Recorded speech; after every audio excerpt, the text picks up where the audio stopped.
हाथ जोड़ लेंगे सभी। ओम नमः सिद्धेभ्यः। ओम नमः सिद्धेभ्यः। ओम नमः सिद्धेभ्यः। नमो अरिहन्ताणं। नमो सिद्धाणं। नमो आयर्याणं। नमो वज्झायाणं। नमो लोये सवसाहुरम्। मङ्गलं भगवान् वीरो मङ्गलं गौतमो गणी। मङ्गलं कुन्दकुन्दाद्यो जैनधर्मोऽस्तु मङ्गलम्। सर्वमङ्गलमाङ्गल्यं सर्वकल्याणकारकं प्रधानं सर्वधर्माणां जैनं जयतु शासनं। जैनं जयतु शासनम्। अहो दशलक्षणधर्ममहान्। अहो दशलक्षणधर्ममहान्। धर्म नहीं दश रूप एक वितराग भावमय जान। धर्म नहीं दश रूप एक वितराग भावमय जान। अहो दश लक्षण धर्म महान। ओम ह्रीं उत्तम संयम धर्मांगाय नमः। उत्तम संयम धर्म दशलक्षण पर्व का आज का यह 6वां दिवस है। जैसा कि कल अपनी चर्चा चली थी, धर्म कोई दश नहीं है। ये तो हम अज्ञानियों को बताने के लिए आचार्यों ने, हम तो विकार को जानते हैं, तो विकारों के माध्यम से, इन विकारों का अभाव होने के बाद में, क्रोध का अभाव होने के बाद में, मान माया लोभ का अभाव होने के बाद में, असत्य का अभाव होने के बाद में कौन सा गुण प्रकट होता है? वह गुण धार्मिक की पहचान है, धर्म की पहचान है, वीतरागता की पहचान है। उसमें उत्तम क्षमा, मार्दव, आर्जव, शौच, सत्य, संयम, तप, त्याग, आकिंचन्य, ब्रह्मचर्य, ये गुण उसमें प्रकट हुए हैं। मतलब धर्म प्रकट हुआ है, धर्म के लक्षण है। लक्षण समझते हो ना, धर्म के 10 लक्षण कहा है। लक्षण का अर्थ क्या? मिली हुई अनेक वस्तुओं में से जिस पहचान के माध्यम से एक वस्तु को अलग किया जाए, उसका नाम है लक्षण। जैसे बहुत सारे लोगों की भीड़ है, उन भीड़ में हमें हमारे रिश्तेदार को अगर किसी को बताना हो कि वो हमारा रिश्तेदार है, तो हम क्या बोलते हैं? तो वो जो पीले कलर का कुर्ता पहन करके व्यक्ति खड़ा है ना, वह हमारा रिश्तेदार है। तो हमने क्या लक्षण बताया, उसका क्या पहचान बताई? कि पीले कलर का कुर्ता पहने हुआ व्यक्ति। ऐसे ही हमें अगर धार्मिक की पहचान करनी हो तो हम उसमें क्या देखेंगे? कि उसमें उत्तम क्षमा गुण है, उसमें उत्तम मार्दव गुण है, उत्तम आर्जव, उत्तम शौच, इस प्रकार से 10 गुण उसमें पाए जाते हैं। वह वास्तव में धार्मिक है, उसमें वितराग धर्म है। ये हम उससे पहचानते हैं। 6वां दिवस है आज उत्तम संयम धर्म का। क्या है उत्तम संयम धर्म? हम पूजन में पढ़ते हैं, जिस बिना नहीं जिन राज सीझे, तू रुल्यो जग कीच में। जिसके बिना तीर्थंकर भी नहीं सीजते हैं। सीजते हैं का मतलब क्या बताया? सीजते हैं मतलब तीरते हैं, सिद्ध बनते हैं। महिलाएं हैं अपने यहाँ पे बहुत सारी। मुझे एक ज्योत्सना जी दिखाई दे रही है, नीता जी दिखाई दे रही है। तो जब अमित जी दिखाई दे रहे हैं, जब हम चावल पकाते हैं तो चावल पकाने को हम क्या बोलते हैं? पकने के बाद में सीझा या नहीं सीझा, मतलब अब वो परिपक्व हुआ या नहीं हुआ।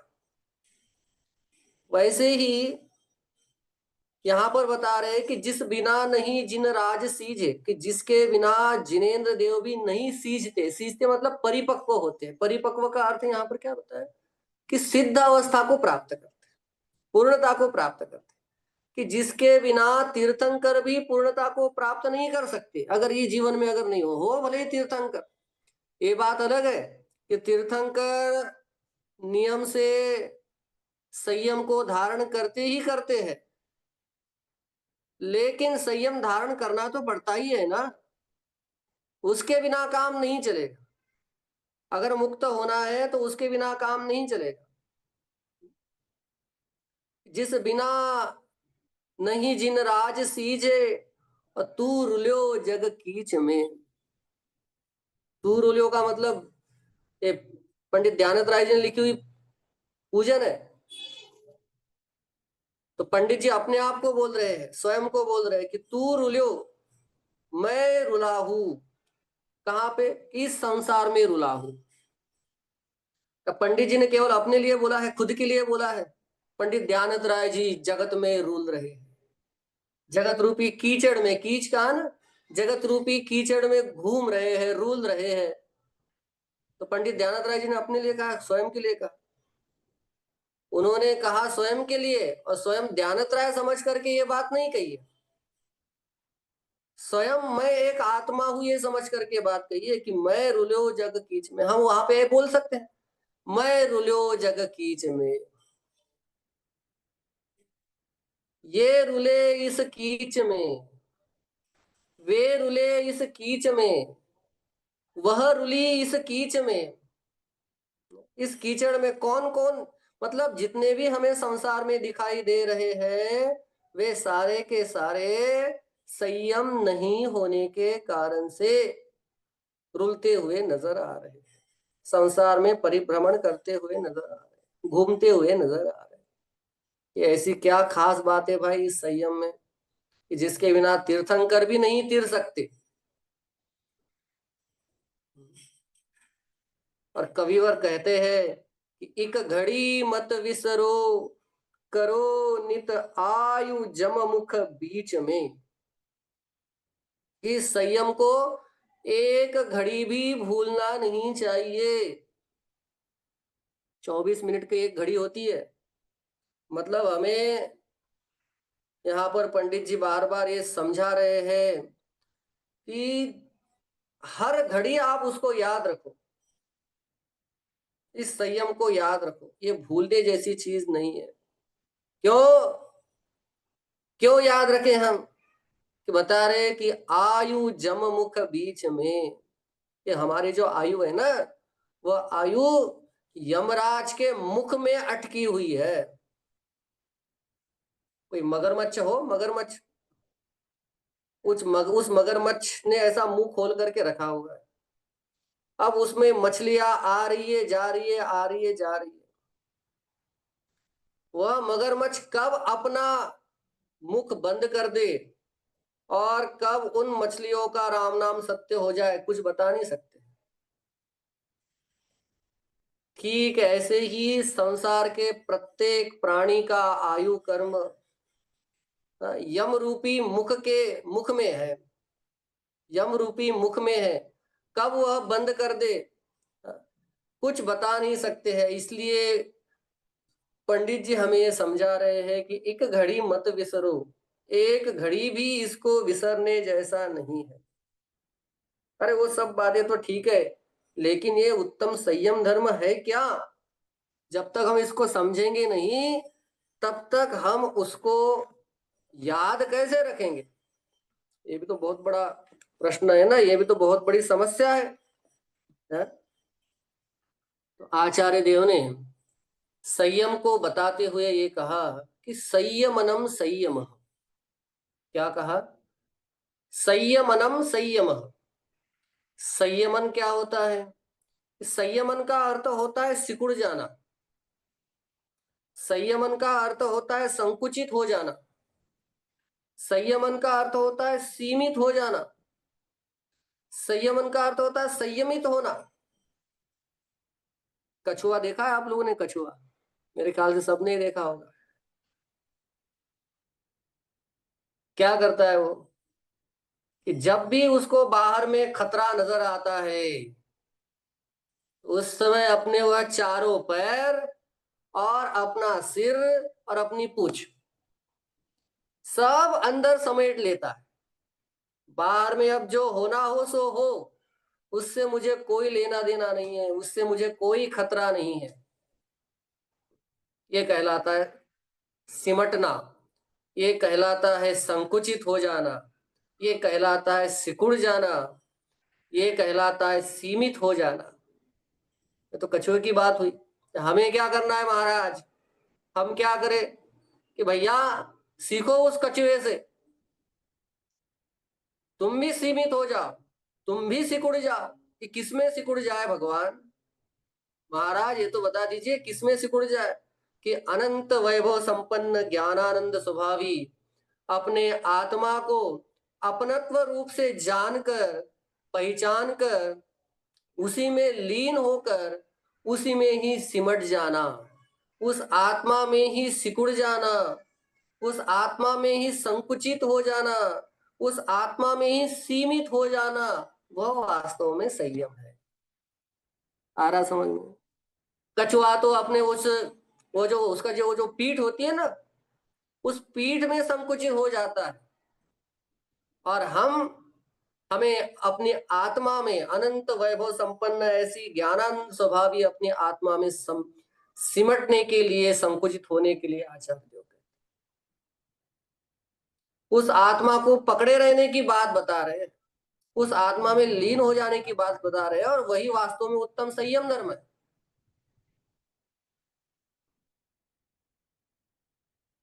जिसने उस एक आत्म द्रव्य को पकड़ लिया, वह इस संसार की परिपाटी में पिसता नहीं है।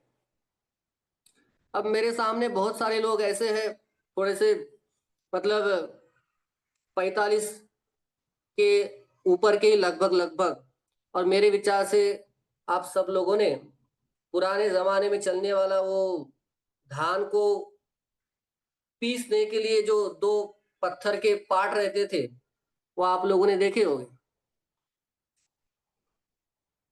तो उसमें आपने देखा कि धान्य ऊपर से डाला जाता है और नीचे से वो उसका आटा, अनाज का आटा निकलता है। ठीक है। तो कबीरदास जी ने कहा उस चक्की को देख करके, दुई पाटन के बीच में साबुत बचान कोय। वो ऐसा है, चलती चाकी देख कर दिया कबीरा रोय, तो दुई पाटन के बीच में साबुत बचान कोय। वो चक्की को देख करके कबीरदास जी बोलते हैं कि कबीर रो पड़ा। कि क्यों रो पड़ा? कि दो पाटों के बीच में कोई भी अनाज साबुत नहीं रह रहा है, सब पीस करके आ रहा है। कबीरदास जी के पास में एक जैन भाई थे। उन्होंने कहा कि भले ही तुम्हें वह पिसता हुआ अनाज नजर आ रहा है, लेकिन उस चक्की में जो अनाज उस एक कीली के सहारे बैठा हुआ है ना, उसको कोई पीसने में समर्थ नहीं है।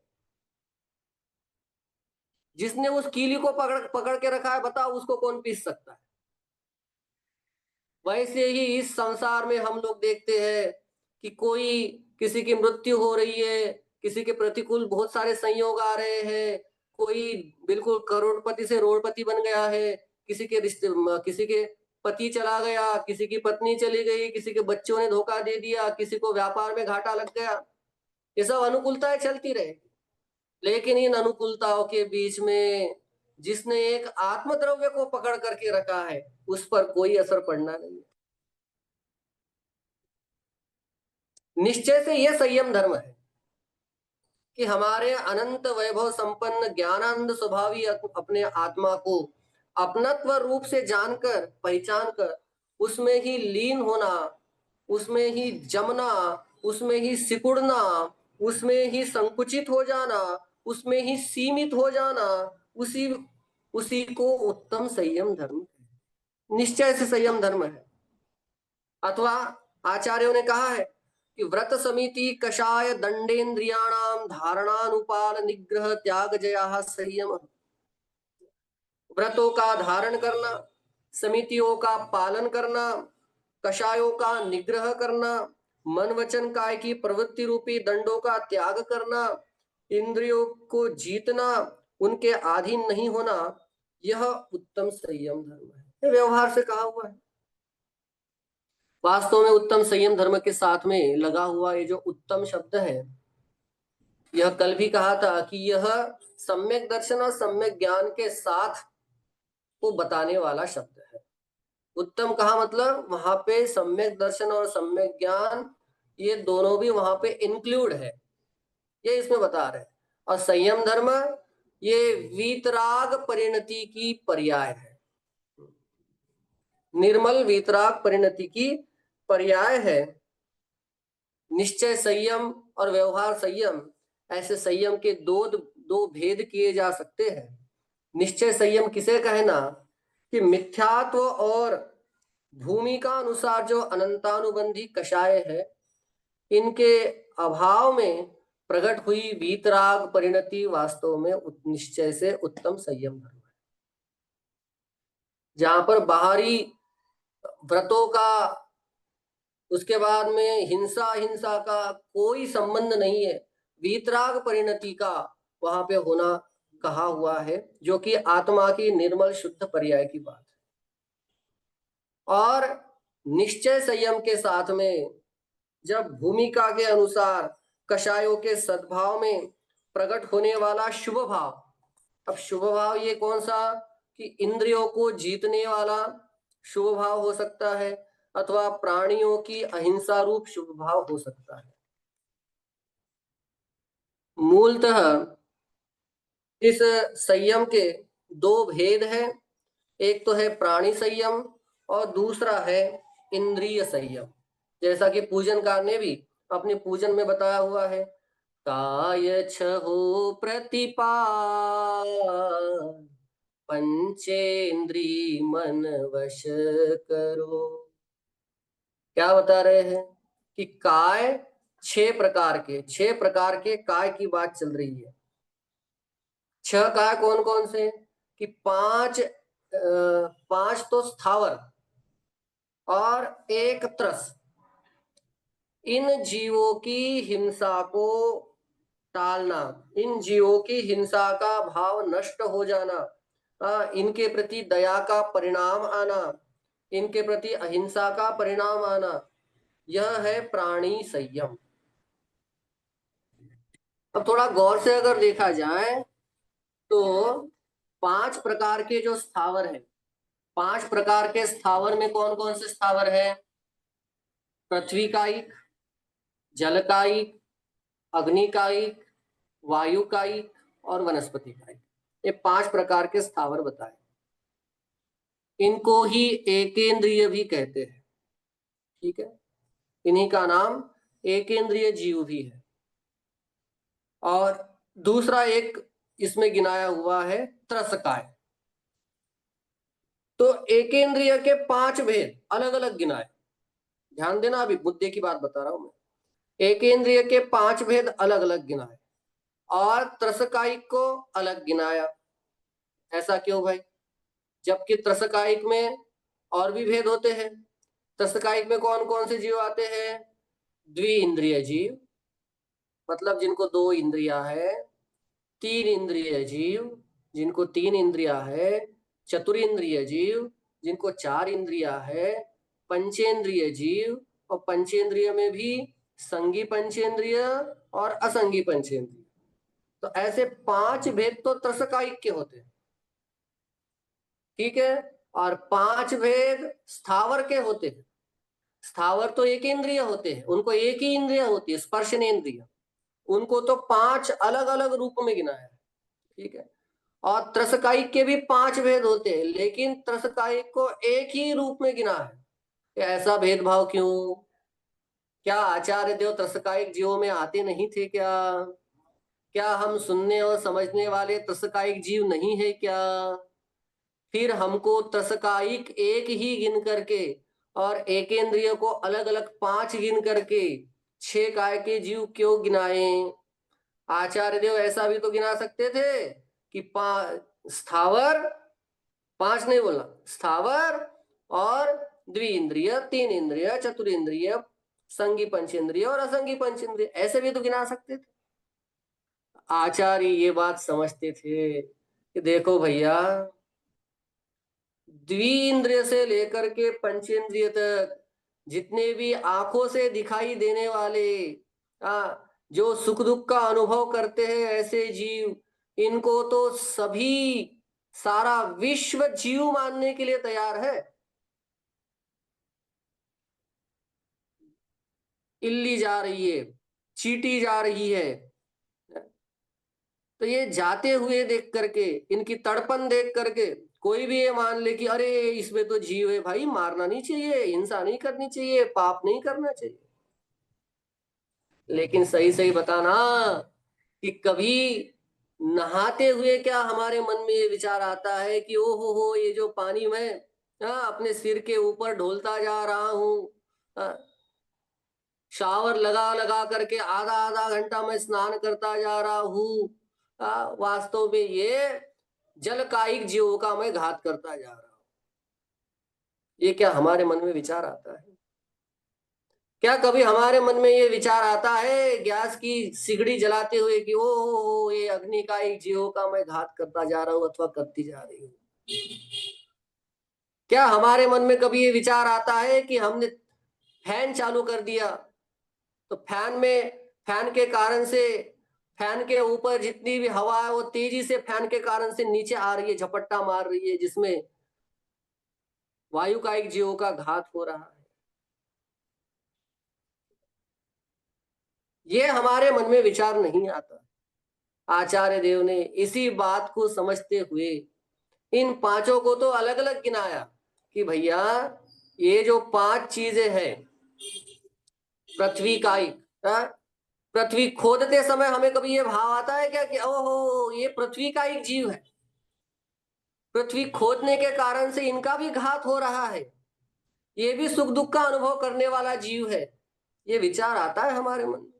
आचार्य देव हमारी साइकोलॉजी को बहुत अच्छे से जानते थे, इसलिए आचार्य देव ने 5 स्थावरों को तो अलग अलग गिना दिया कि पृथ्वी कायिक, जल कायिक, अग्नि कायिक, वायु कायिक और वनस्पति कायिक, ये 5 प्रकार के स्थावर जीव है, इनकी हिंसा हमें नहीं करनी चाहिए। अब देखा जाए तो इससे बचा तो नहीं जा सकता है, लेकिन हमारे मन में अगर ये विचार हो तो हम जितना हो सके उतना उससे बचने का प्रयास तो कर सकते हैं। हमारे द्वारा रोज के रोज अगर 3 बाल्टी नहाने के लिए पानी इस्तेमाल हो रहा है और हम अगर इस बात को जानते हैं कि ये जलकायिक जीव है, तो 3 बाल्टी की जगह हम 1 बाल्टी में अगर काम चला सकते हो तो उससे काम चला ले। ये इसके पीछे बताने का आचार्य का उद्देश्य था। इस कारण से उन्होंने त्रसकायिक को तो अलग गिना दिया और जो स्थावर है स्थावर को अलग अलग 5 तरीके से गिना दिया। आ रहा समझ में? ये वर्गीकरण करने के पीछे का कारण क्या है, ये आ रहा समझ में भैया? क्या बताना चाह रहे अलका जी, तुषार जी, नीता जी? ये अलग अलग क्यों किया इन्होंने? वनस्पतियों में भी जीवन होता है, ये हमारे शास्त्रों में तो कब से बता करके रखा हुआ है, लेकिन दुनिया को विश्वास कब आया कि जब जगदीश चंद्र बसु ने यह सिद्ध करके बताया कि नहीं नहीं ये वनस्पतियों में भी जीवन होता है, ये भी महसूस करते हैं। ये जब उन्होंने सिद्ध करके बताया तब दुनिया ने विश्वास रखा, नहीं तो उससे पहले वनस्पति में भी जीवन होता है कहाँ इतना प्रचार प्रसार में था, कौन इसको मानने वाला था? आया ना समझ में? मतलब सिद्ध करके बताओ, तब जाकर के हम मानेंगे। आचार्य देव ने पहले से ही शास्त्रों में लिख करके रखा है कि ये जो 5 प्रकार के स्थावर जीव बताए, ये इनकी रक्षा का भाव प्राणी संयम के अंतर्गत आता है। और त्रस जीवों की हिंसा नहीं करना, उनसे बचना, यह प्राणी संयम के अंतर्गत आता है। प्राणी संयम आया समझ में कि 5 प्रकार के स्थावर और त्रस, इनके हिंसा से बचने का भाव, इनके प्रति दया का भाव, इनके प्रति अहिंसा का भाव प्राणी संयम कहलाता है। और दूसरा है इंद्रिय संयम। इंद्रिय संयम में क्या कि 5 प्रकार की तो इंद्रिया और एक मन, 6 हो गए ना। 5 प्रकार की इंद्रिया, स्पर्शनेन्द्रिय, रसनेन्द्रिय, घ्राणेन्द्रिय, चक्षुरेन्द्रिय, कर्णेन्द्रिय, ये 5 इंद्रिया। और इन 5 इंद्रियों से के विषय, तो विषय के प्रति त्याग, और हमारा मन, इस मन के प्रति, मन का जो विषय है उसके विषय, उस विषय के प्रति त्याग, वह इंद्रिय संयम कहलाता है। तो 6 वहां पर हो गए। प्राणी संयम 6 प्रकार का हुआ और इंद्रिय संयम 6 प्रकार का हुआ। ऐसे टोटल 12 प्रकार का संयम बताया गया है। आया समझ में? 12 प्रकार का संयम कि ये जो इंद्रिय है, इन इंद्रिय के भोग्य विषय में और इनके ज्ञेय विषय में नहीं उलझना, इनके अधीन नहीं होना, इन पर विजय प्राप्त करना, ये इंद्रिय संयम कहलाता है। तो ऐसा ये 12 प्रकार का संयम बताया हुआ है। मुख्य रूप से 2 प्रकार का, इंद्रिय संयम, सॉरी प्राणी संयम और इंद्रिय संयम। फिर प्राणी संयम 6 प्रकार का, 5 प्रकार के स्थावर और त्रस कायिक जीवों का घात का त्याग करना, यह प्राणी संयम कहलाता है।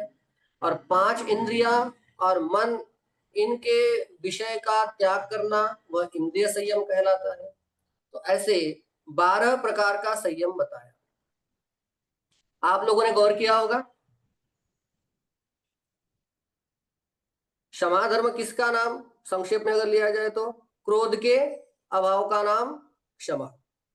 मार्दव धर्म किसका नाम, मान के अभाव का नाम मार्दव। मतलब एक एक विकार को हटाने से एक एक गुण प्रकट होता है, ये हमें आचार्य ने बताया। ठीक है।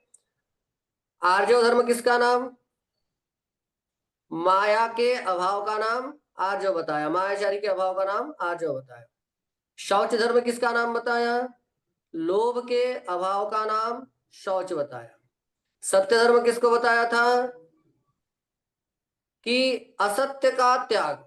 अब असत्य में जो भी कल व्याख्यान बताया था पूरा का पूरा उसमें लेना, ठीक है। लेकिन संयम धर्म किसका नाम, अगर संयम का विलोम क्या होगा, संयम का विलोम होता है प्रमाद, संयम का विलोम होता है अविरति, अविरति का नाम है असंयम और विरति का नाम है संयम। ये अविरति 12 प्रकार की बताई, जैसे संयम 12 प्रकार का बताया, वैसे अविरति 12 प्रकार की बताई। कि अविरति कौन सी 12 प्रकार की बताई है, कि वही जो अभी मैंने गिनाई थी। 5 प्रकार के 5 प्रकार का स्थावर और त्रसकायिक जीवों की हिंसा में निरंतर रत रहना, वह 6 प्रकार की अविरति हुई। और 5 इंद्रिया और मन के विषय में निरंतर रत रहना, विरत नहीं होना, वह 6 प्रकार की अविरति इंद्रिय संबंधी हो गई, है ना। तो ऐसे 12 प्रकार की अविरति हुई।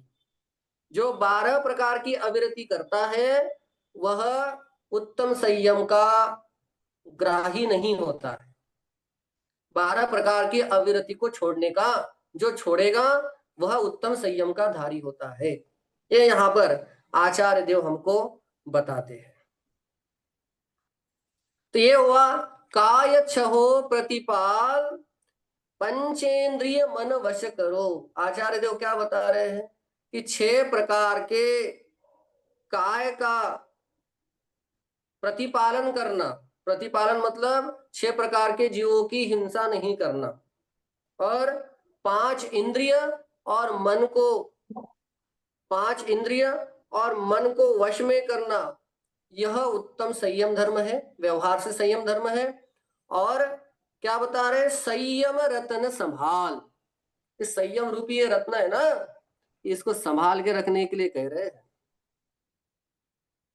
बताओ, अपने हाथ अपने घर में जो भी माल होता है, माल को हम क्या करते हैं कि हमारे पास में भैया जो भी माल है उसको हम छुपा करके रखते हैं, किसी को बताने के लिए नहीं जाते। देखो मेरे पास में हीरा है, मेरे पास में इतने इतने किलो सोना है, मेरे पास में इतने इतने किलो चांदी, बताने जाते हैं क्या? संभाल करके रखते हैं, किसी को पता नहीं लगे इस बात का भी ध्यान रखते हैं, और स्वयं ही भोगते हैं, दूसरों को पता नहीं लगे इस बात का ध्यान रखते हैं। ऐसे ही यहाँ पे कविवर हमको कह रहे हैं कि भैया ये संयम क्या है, कि संयम भैया ये रत्न के समान है, अनमोल रत्न है। ये किसी को बताते मत घूमना, ये बताने की ये डिग्री, ये कोई डिग्री का काम नहीं है। कि जैसे कोई डॉक्टर अगर हो तो क्या करेगा, डॉक्टर की डिग्री लगाएगा, कोई अगर इंजीनियर हो तो इंजीनियर की डिग्री लगाएगा, किसी ने अगर वकीली करके रखी हो तो एडवोकेट लगाएगा, डिग्री होती है। ऐसे ही ये कोई संयम डिग्री का काम नहीं है कि बाल ब्रह्मचारी डिग्री लगाई हुई, ये तो अनमोल रत्न है, इसको तो खुद ही संभाल करके रखने के लिए आचार्य संयम रतन संभाल। क्यों? क्योंकि विषय चोर बहु फिरत है।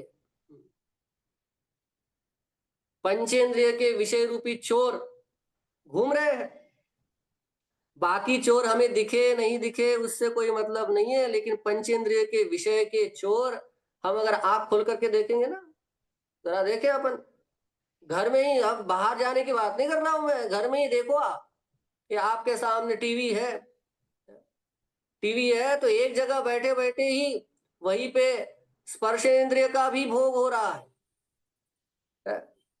उसी में रसनेन्द्रिय का कुछ दिखाया, अलग अलग व्यंजन दिखाया, रसनेन्द्रिय का भी भोग हो रहा है। वहां पे परफ्यूम की एड दिखाई तो वहां पे घ्राणेन्द्रिय का भी भोग हो रहा है, चक्षुरिंद्रिय का भी भोग हो रहा है। और बाहर जाकर के देखे तो सब जगह माहौल ही माहौल है। मतलब मोबाइल की अगर स्क्रीन चालू करें ना, तो अपने पंचेंद्रिय के विषय भोग चालू हो जाते हैं, और यही है चोर, और दूसरा कोई नहीं। विषय चोर बहु फिरत है। कितने साल पहले आचार्य ये ध्यानत राय जी ने ये पंक्ति लिखी हुई है कि सब जगह विषय चोर घूम रहे हैं तुम्हारा रत्न लूटने के लिए। ये कौन सा रत्न भैया? संयम रूपी रत्न। संयम रूपी रत्न लूटने के लिए सब जगह लोग घूम रहे हैं, चोर घूम रहे हैं, तुम्हें इसको संभाल करके रखना चाहिए, निरंतर जागृत रहना चाहिए। और स्वयं को ही बोल रहे हैं, उत्तम संयम गहु बन मेरे, हे मेरे मन, उत्तम संयम धर्म को तुम ग्रहण करो। भव भव के भाजे अघ तेरे, तुम्हारे भव भव के, इस भव के नहीं, इस इस कल्पना में मत रहना, इस भव की बात नहीं कर रहे।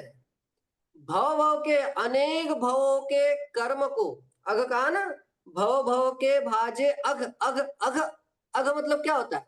पाप। अघ मतलब क्या? पाप। तो भव भव में तुमने जो पाप किए थे, उन पापों को दूर करने वाला ये उत्तम संयम। अभी मौका मिला है, चौका लगा ले। क्यों ऐसा क्यों बोल रहे हो भाई कि अभी मौका मिला है, बाद में मौका नहीं मिलेगा? उसका रीजन बता रहे कि क्या बता रहे, सुरग नरक पशु गति में नाही, ये उत्तम संयम धर्म स्वर्ग में नहीं है, नरक में नहीं है, ये बात अलग है कि हमने कुछ बातों तक ही संयम धर्म को सीमित करके रखा हुआ है, कि जैसे उपवास कर लिया, भूखा रह लिए, हो गया हमारा उपवास, हो गया हमारा उत्तम संयम धर्म, हमने अपने भूख पर नियंत्रण पा लिया। भूखे रहने का नाम अगर संयम धर्म होता, उपवास करना होता, तो बताइए, स्वर्ग में तो जन्म से ले सॉरी नरक में तो जन्म से लेकर के मरण तक एक कण भी खाने को नहीं मिलता। तो उनका उत्तम संयम धर्म हो जाना चाहिए। होता है क्या उनका उत्तम संयम धर्म? कोई कह सकता है कि वहां पर उनको मिलता ही नहीं है, तो उनके भाव होते हैं, भाव होते हैं, इसलिए उनका उत्तम संयम धर्म नहीं हो पाता। तो हम नरक की ओर बढ़ते हैं भैया। नरक में तो 33 सागर की जिनकी आयु होती है, अहम इंद्रों की, ठीक है, सर्वा सिद्धि के अहम इंद्र, तो स्वर्ग में उनका एक नियम ऐसा होता है कि वे जितनी आयु होती है उतने 1000 वर्षों के बाद में उनको भूख लगती है। जैसे 33 सागर की अगर आयु है तो 33,000 वर्ष के बाद में उनको भोजन का विकल्प आता है। आया समझ में? तो 33,000 वर्ष तक तो उनको भोजन का विकल्प ही नहीं आ रहा है। अगर हम ये कहें कि भोजन का विकल्प होने का नाम होने के कारण से उनका उपवास बढ़ जाता है, उनको संयम नहीं होता, तो इनको तो 33,000 वर्ष तक भोजन का विकल्प ही नहीं आ रहा स्वर्ग के देवों को, तो क्या उनको उत्तम संयम धर्म है? विकल्प भी आया 33,000 वर्ष बाद में, अगर विकल्प भी आया तो उनके कंठ से अमृत झर जाता है। न बनाने का झंझट, न जबान झूठी होने का झंझट। तो फिर स्वर्ग के देवों का होना चाहिए उत्तम संयम धर्म। लेकिन यहां पर तो बता रहे हैं कि क्या बता रहे हैं कि सुरग नरक पशु गति में नहीं, स्वर्ग में भी नहीं है। तो देखो भैया, वहां पर भले ही भाव नहीं आते हो, लेकिन वहां पर भी उत्तम संयम धर्म नहीं होता है। तिर्यंच गति में अगर आए तो तिर्यंच गति में सारा का सारा जीवन पराधीन रहता है, कर नहीं पाते हैं। तो हमें अभी यह मौका मिला हुआ है कि हम उस उत्तम संयम धर्म की उत्कृष्ट से उत्कृष्ट दशा को प्राप्त कर सकते हैं। सुरग नरक पशु गति में नाही, आलस हरन करन सुख ठाही। और ये जो उत्तम संयम धर्म है वह आलस्य को हरने वाला, आलस्य को मतलब प्रमाद को, प्रमाद क्या होता है कि हम आत्मा से विमुख हो जाए, यही हमारा प्रमाद है। तो उस प्रमाद को दूर करे, आत्मा के सन्मुख लेकर के जाए, ऐसा यह उत्तम संयम धर्म है। और सुख में स्थापन करने वाला यह उत्तम संयम धर्म है। ये आचार्य देव हमें इसके माध्यम से समझा रहे हैं। भूखे रहने और सिर मुंडाने का नाम उत्तम संयम धर्म नहीं है। आचार्यों ने यह कहा है कि वास्तव में अंतरंग में अगर संयम के बिना, अंतरंग संयम के बिना बाह्य संयम कार्यकारी नहीं है। बाहर में नाटक नौटंकी तो की जा सकती है, प्राणी संयम संबंधी अथवा अनशन आदि संबंधी, प्राणियों की हिंसा नहीं करने संबंधी, लेकिन अंतरंग में कषायों का जब तक अभाव नहीं हो जाता, सम्यक्त्व जब तक प्राप्त नहीं हो जाता, तब तक आचार्य ने उसको केवल लंघन कहते हैं। लंघन मतलब क्या? व्हाट इज मीन बाय लंघन? लंघन मतलब एक शारीरिक क्रिया। ये अभी आमरण उपोषण पे बैठते हैं, उपोषण पर बैठते हैं। अभी बॉम्बे में चल रहा है उपोषण, उनका वो मराठा आंदोलन का, तो वो भी बैठे हुए उपोषण पर। वो भी खाना नहीं खा रहे, तो क्या वो भी उनका संयम कहलाएगा? नहीं, वो लंघन कहलाएगा। क्या बता रहे हैं कि कषाय विषयाहारो त्यागो यत्र विधीयते उपवासो स विज्ञेय शेषम लंघनकम विधु। क्या बता रहे हैं कि जब तक पंचेंद्रिय के विषय और कषाय इनका त्याग नहीं होता है, तब तक वह उपवास नहीं कहलाता। पंचेंद्रिय के विषय और अंदर में जो कषाय है, इनका त्याग होना जरूरी है, इनको छोड़ना जरूरी है, ये आचार्य देव हमें बताते। थोड़ा इंद्रिय संयम पर अपन चर्चा करते हैं। प्राणी संयम पर तो हो गई बात। इंद्रिय संयम में 5 इंद्रियां मैंने बताई आप लोगों को कि यह जीव इन पंचेंद्रिय विषय भोगों में लीन होकर के किस तरीके से अपना पूरा का पूरा ये अमूल्य जीवन बिता देता है। अरे संसार में अगर नजर घुमाई जाए तो एक एक इंद्रिय विषय के कारण से अपने प्राण गंवाते हुए लोग दिखाई देते हैं। किसी कवि ने कहा है, अली मातंग मृगसल मीन विषय इक इक पे मरते हैं, नतीजा क्या न पाएंगे विषय पांचों का करते। अली मतलब होता है भौरा। भौरा देखा हुआ आप लोगों ने? क्यों अलका जी, निर्मला जी, नीता जी, तुषार जी? भौरा ये क्या करता है? भौरा कि भौरा तालाब में जो कमल होता है उस कमल के अंदर जाता है और वहां पर उसकी जो सुगंध है, वह सुगंध उसको इतनी अच्छी लगती है कि वो वहीं पर बैठा रहता है। शाम हो जाती है, जो कमल है वो कमल बंद हो जाता है, तो बंद होने के बाद में उसको समझ में आता है कि अरे कमल अब बंद हो गया है, शाम हो गई है। फिर भी वह सोचता है कि कोई बात नहीं, अपन थोड़ी सी और सुगंध लेते हैं। हालांकि कमल बंद होने के बाद में उसमें यह ताकत है कि उस कमल को छेद करके बाहर आ जाए, लेकिन वो घ्राणेन्द्रिय के विषय में इतना मदमस्त हो जाता है कि उसी में बैठ करके सूंघता रहे। शाम के समय हाथी आता है और उस कमल को खा जाता है, और जिसमें वह भौरा अपने प्राण गंवा। हाथी को देख लीजिए, हाथी को अगर पकड़ना हो तो उसकी एक ट्रिक है। क्या करेंगे? जंगली हाथी को पकड़ने के लिए सामने एक हथिनी रखेंगे। अब वो हाथी हथिनी के पीछे दौड़ता जाएगा उसको प्राप्त करने के लिए। वो हथिनी ट्रेन रहती है, वो हथिनी इस तरीके से जाएगी जिस रास्ते से उसको निर्धारित किया उस रास्ते से जाएगी, और ये हाथी उसके पीछे पीछे। और बीच में एक बड़ा सा गड्ढा क्या किया जाता है जिसको ढक दिया जाता है। हथिनी तो जाती है साइड से और हाथी जाता है उस गड्ढे के ऊपर से। जैसे ही उस गड्ढे के ऊपर से जाता है, उसके वजन के कारण से वह जो ढका हुआ था और ढका हुआ ढककर नीचे चला जाता है, हाथी उसके साथ में गड्ढे में चला गिर जाता है। अब बेचारा वहां से बाहर नहीं आ पाता। जो भी पकड़ने वाले शिकारी होते हैं वह उसको कुछ दिन के बाद में आते हैं, बेचारा भूखा है, उसको खिलाते हैं, उसको पिलाते हैं। अब संगी पंचेंद्री जी वो भी हाथी, उसको वो कृतज्ञता समझ में आती है कि देखो मैं तो अटक गया था यहाँ पर, लेकिन इन लोगों ने मुझे खिलाया पिलाया, इतने दिनों तक जिंदा रखा। तो जो खिलाने पिलाने वाला होता है उसकी वह आज्ञा मानता जाता है और अपनी पूरी स्वाधीनता पराधीनता में कन्वर्ट कर देता है।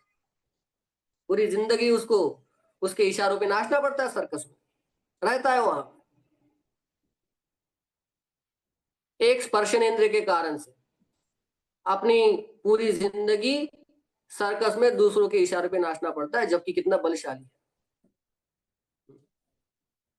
हिरण के पास में जाओ,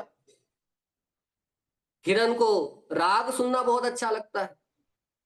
राग समझते हो ना? बांसुरी।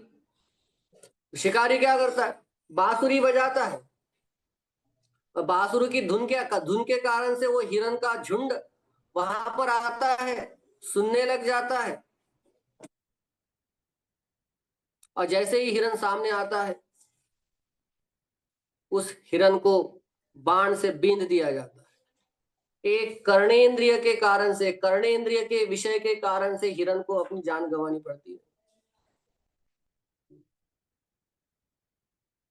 ऐसे ही पतंगा, सर्म मतलब पतंगा, कि पतंगा उसको जो है ना, दीपक होता है, दीपक, दिया, दिए की जो लौ होती है उसको बहुत अच्छी लगती है, देखने में बहुत अच्छी लगती है।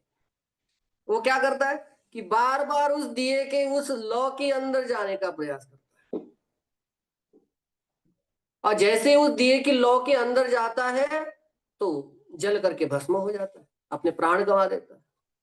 मात्र वो दिए की लौ अच्छी दिखती है इसलिए वहां पे जाता है, उससे कोई प्रयोजन उसका सिद्ध होना नहीं है, लेकिन अच्छी दिखती है, अच्छी दिखती है, चला जाता है वहां। और मछली, मछली कैसे प्राण गंवाती है, ये मछली वाले कैसे पकड़ते हैं? मछली वाले आप लोगों ने देखा होगा कि मछली वालों के पास में कांटा रहता है ऐसा, उस कांटे में आटा वगैरह लगा देते हैं। अब वो मछली जैसे ही उस आटे को खाने के लिए अपना मुंह खोलती है, ऐसे बंद करती है, वैसे ही वो कांटा उसकी जबान में अटक जाता है। अब बेचारे के पास में हाथ तो है नहीं कि उस कांटे को निकाल ले, अटक जाती है और अपने प्राणों को गंवा देती है। तो आप देखिए ये आचार्यों का, आचार्य देव मतलब ये आचार्य देव ने ऐसे ऐसे उदाहरण दिए हुए हैं, बिल्कुल प्रकृति में जो पाए जाने वाले, ये तो एक एक विषय के कारण से अपने आप को, अपने प्राण गंवाते हुए नजर आते हैं। विचार कीजिए, जिनके पास में पांचों के पांचों हो, नतीजा क्या न भोगेंगे, विषय पांचों का करते हैं। अब मैं एक एक को बताऊंगा नहीं, सब लोग, मैंने तो एक कसौटी बता दी है, सब लोग अपने अपने ऊपर इसको घटित करते हुए कि हम कहां पर खड़े हैं, हम कितने गहरे पानी में उतरे हुए हैं। अपनी परीक्षा खुद ही करे, स्वयं ही करे, और इसमें से निकलने का प्रयास भी अपने को ही करना पड़ेगा। कोई दूसरा, अपने यहाँ पे व्यवस्था है ही नहीं कि कोई संबल दे कि मैंने तेरे ही भरोसे भगवान भंवर में नैया डाल दी, अगर तुमने कुछ नहीं किया तो डूबेगी, कोई तुम्हें उबारने वाला नहीं आएगा। आया ना समझ में? तो ये क्या बता रहे आचार्य देव, ये जो पंचेंद्रिय के विषय है, ये पंचेंद्रिय के विषय जो मनुष्य खुद उसमें डूबा हुआ ही है, उसका क्या नतीजा होता होगा, ये आचार्य देव हमको ये समझाते हैं।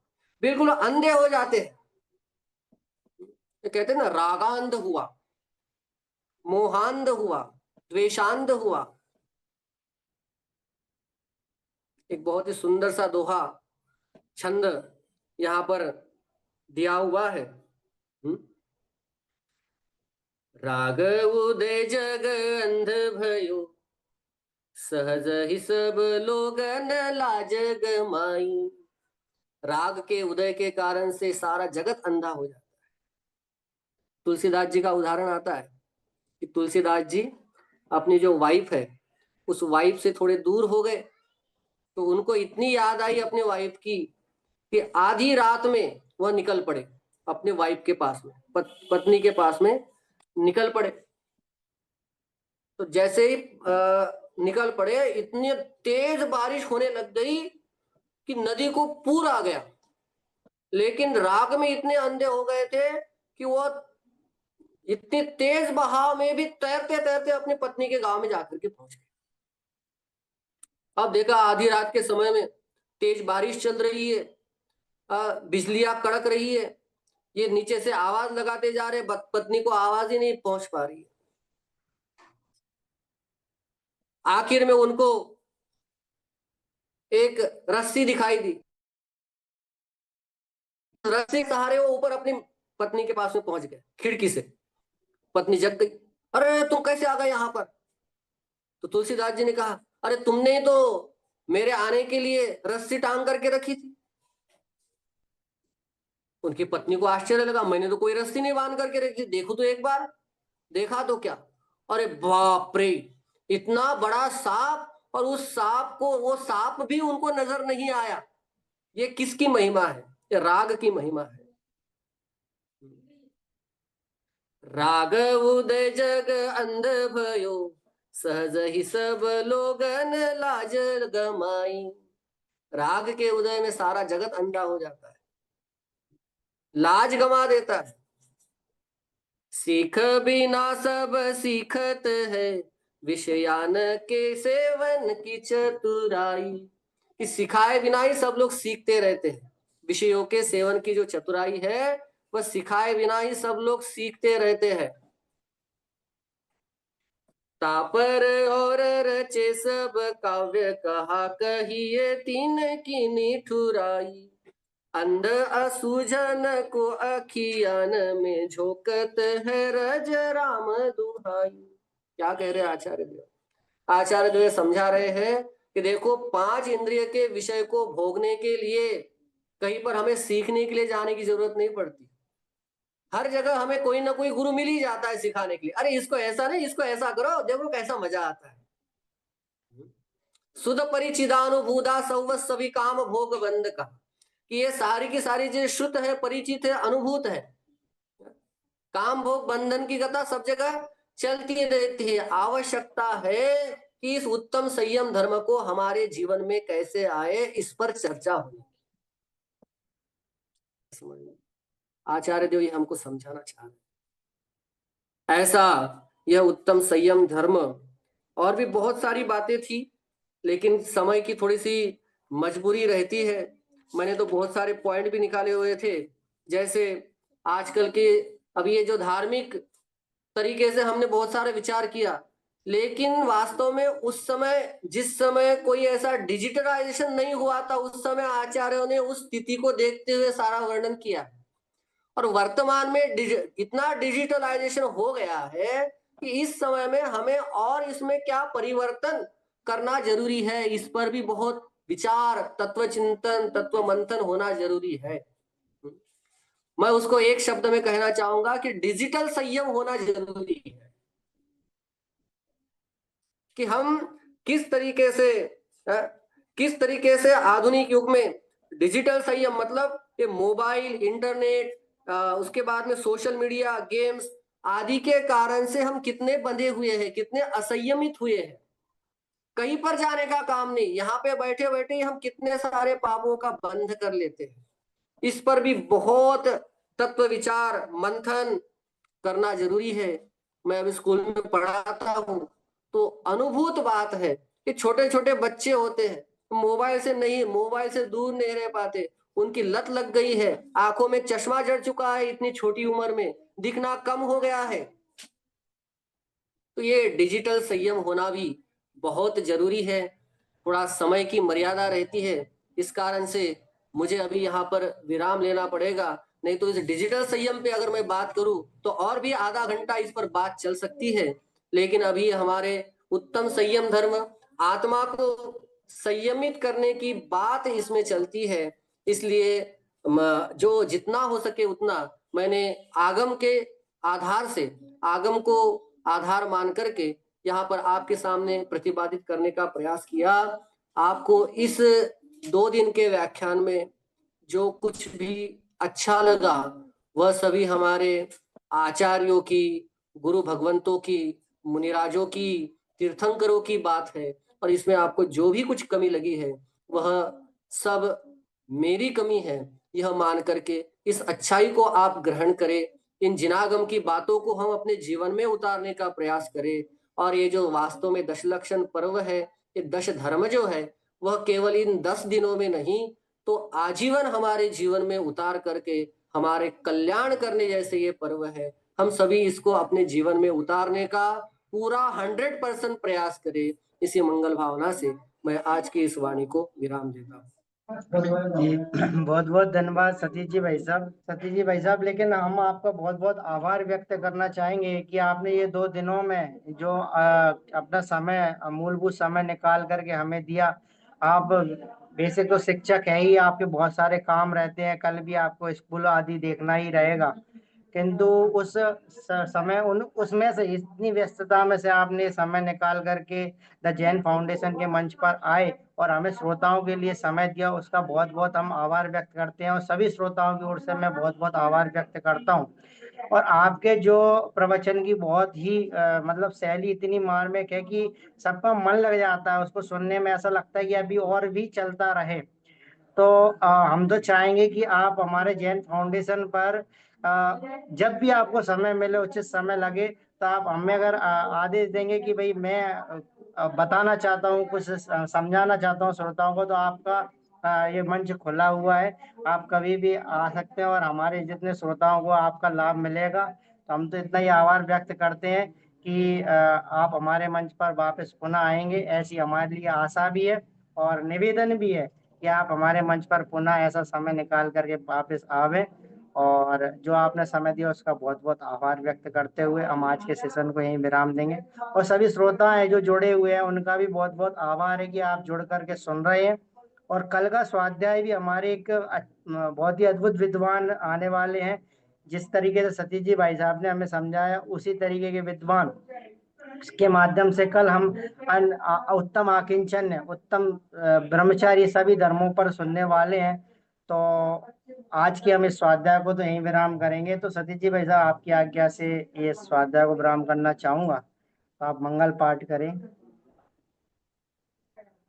निज निधि निज में बताई, यह अनंत उपकार है। उसके लिए जिन वाणी माँ को वंदना शत बार है, वंदना शत बार है। जय जिनेन्द्र। जय जय। बहुत बहुत धन्यवाद सतीश जी।